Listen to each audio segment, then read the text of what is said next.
বিসমিল্লাহির রহমানির রহিম। আসসালামু আলাইকুম। আমি ফারহানা আপনাদের সাথে আছি প্রতিদিনের মতো। আপনাদেরকে সাথে নিয়ে আজকে করব তেলাপিয়া মাছ রান্না বরবটি দিয়ে। তেলাপিয়া মাছ ভালো করে লাল লাল করে ভেজে নিয়েছি। এখন মশলা ভালো করে কষিয়ে তার সঙ্গে বরবটি কষিয়ে তেলাপিয়া মাছ ভুনা করে নিব। প্রথমে কড়াইয়ে দিয়ে দিচ্ছি পরিমাণ মতো সাদা তেল। তেলটা গরম হওয়া পর্যন্ত অপেক্ষা করব। দিয়ে দিচ্ছি বেশ কিছু পেঁয়াজের কুচি। পেঁয়াজের কুচিগুলোকে ভালো করে তেলের সঙ্গে নেড়ে চেড়ে বাদামি করে নিব।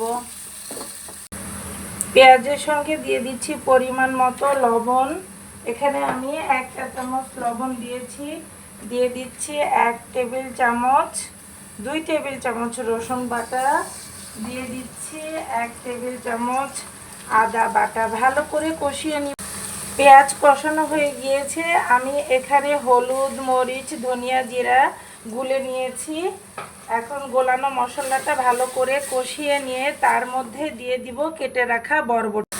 দিয়ে দিচ্ছি কেটে ধুয়ে রাখা বরবটি। বরবটিটাকে ভালো করে মশলার সাথে কষিয়ে সিদ্ধ করে নিব। তারপরে বরবটির সাথে দিয়ে দিব ভেজে রাখা তেলাপিয়া মাছ। বরবটি কষানো হয়ে গিয়েছে পরিমাণ মতো পানি দিয়ে। বরবটি সেদ্ধ হয়ে গিয়েছে। এখন দিয়ে দিচ্ছি ভেজে রাখা তেলাপিয়া মাছ। বিসমিল্লাহ। মাছগুলোকে সাবধানে বরবটির সঙ্গে মিশিয়ে দিতে হবে। অপেক্ষা করব ঝোলটা আরেকটু শুকিয়ে যাওয়া পর্যন্ত। মাখো মাখো হয়ে গেলে তৈরি হয়ে যাবে আমার বরবটি দিয়ে তেলাপিয়া মাছ রান্না। এখন আমরা একটু অপেক্ষা করব তেলাপিয়া মাছটা বরবটির সঙ্গে মাখো মাখো হওয়া পর্যন্ত।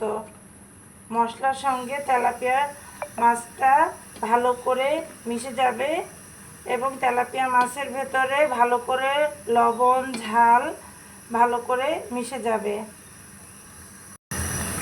এভাবে বরবটি দিয়ে তেলাপিয়া মাছ রান্না করে কে কে খেতে পছন্দ করেন জানাবেন প্লিজ। যারা কখনো বরবটি দিয়ে তেলাপিয়া মাছ রান্না করে খাননি তারা আমার মতো রান্না করে একবার খেয়ে দেখবেন সাদা ভাতের সাথে।